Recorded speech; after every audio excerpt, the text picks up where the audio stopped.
মামা তোমার নামটা কি? বিপ্লব। মিথ্যা কথা কবা না। না। তুমি হিন্দু না মুসলমান? মুসলমান। তোমার কটা কথা বলে দিয়ে যাবো, কথা কটা যদি সত্য হয় সত্য বলবা তো? জি। একবার কও বিসমিল্লাহ, বিসমিল্লাহ, আরেকবার কও সুবহানাল্লাহ। সুবহানাল্লাহ। রাগ করলা? না। এই নামগুলো নিলে ভালো না ক্ষতি?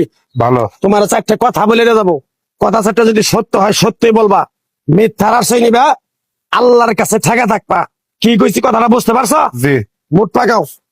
তুমি এমন একটা ব্যক্তি যে কয় আইলো তার পিছেই যাও, গেলে পরে তোমার ক্ষতি হয়, লাভ হয় না। কথাটা ঠিক না বে ঠিক? ঠিক।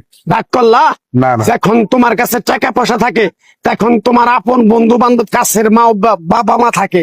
যখন তোমার কাছে টাকা পয়সা থাকে না, তোমার আত্মীয় স্বজন কোনো বন্ধু বান্ধব তোমার কাছে থাকে না। কথাটা ঠিক না বে ঠিক? ঠিক। রাগ করলা? না না। এই কথাগুলো আগে পিছে কোনদিন বলছিলা? না। তুমি মানুষের পিছনে যায় হাজার হাজার টাকা পয়সা নষ্ট করো, তোমার পিছনে এসে কেউ 10টা টাকা ক্ষতি করে না।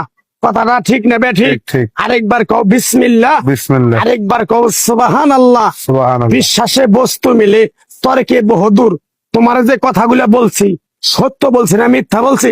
সত্য। তুমি এমন একটা ব্যক্তি, মানুষের দুঃখ কষ্ট দেখতে পারো না, তার পাশে যাই দাঁড়াও, তারা এসে তোমার পিছন থেকে ক্ষতি করার জন্য ঘুরে।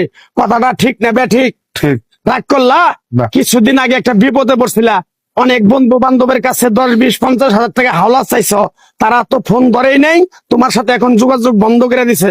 কথাটা ঠিক নেবে ঠিক? ঠিক। ঠিক। রাগ করলা? না না। আর একটা কথা বলে তো যাবো, সত্যটা সত্য বলবা, মিথ্যার কোনো আশ্রয় নিবে না। মিথ্যার আশ্রয় নিবা, আল্লাহর কাছে ঠেকে থাকবা।